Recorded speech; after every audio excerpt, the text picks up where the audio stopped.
two questions for you. The New York Times is reporting that the administration is now sending a U.S. official to the G20. They're sending Mark Dillard. Can you confirm if that is true, and then also explain the shift in? I'd be happy to explain, because there is not a shift. The United States is not participating in official talks at the G20 in South Africa. I saw the South African president running his mouth a little bit against the United States and the president of the United States earlier today, and that language is not appreciated by the president or his team.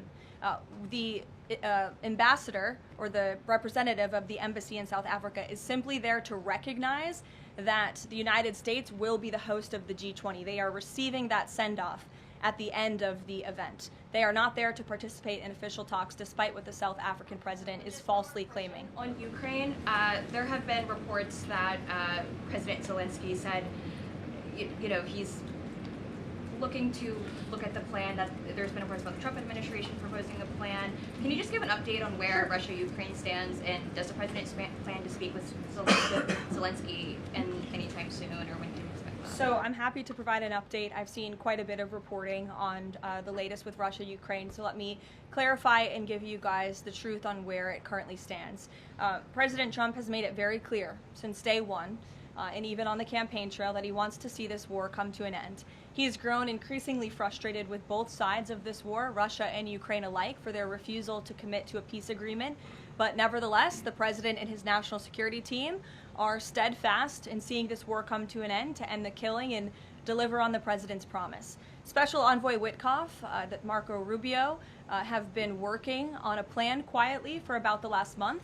They've been engaging with both sides, Russia and Ukraine, equally, to understand what these countries would commit to in order to see a lasting and durable peace. That's how you get to a peace negotiation, right? That's how it worked with Israel, with respect to Israel and Gaza and all of the Arab countries in the Middle East. That's how we accomplished that historic agreement, which the UN, by the way, voted to commit to and accept this week, which was a huge monumental moment.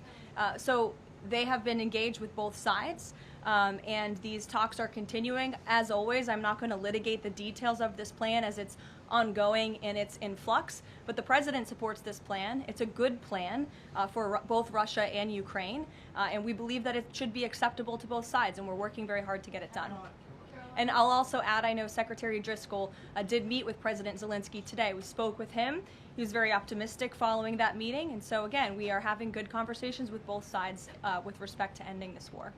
Karoline? Sure. Go ahead. On Ukraine, you said this is a good plan. So according to our sources, this proposal demands major concessions from Ukraine and doesn't demand much from Russia. So was Russia involved in drafting Your this? understanding is wrong. Have you read the full plan?